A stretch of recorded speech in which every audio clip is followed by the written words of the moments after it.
A divide at City Council tonight as local leaders debated giving tax relief to developers. Councillors have extended the length of time potential school sites must sit idle while the provincial government figures out if they're worth funding. Daryl Newcombe has more on the money at stake.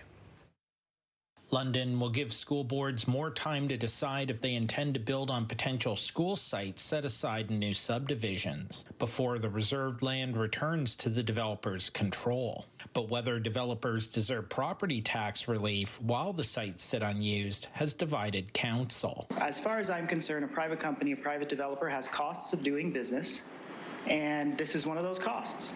This is not one of those costs that we should be paying for. This is not a private developer's cost. This is being added to the price of homes.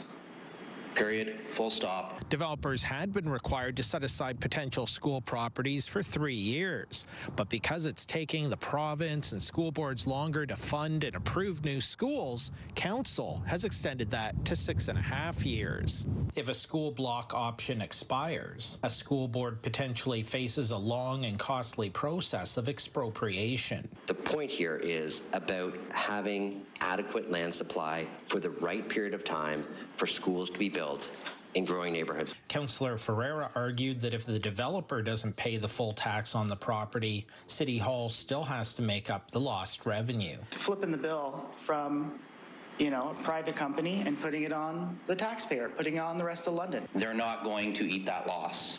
They're going to just add it to the price of a new home.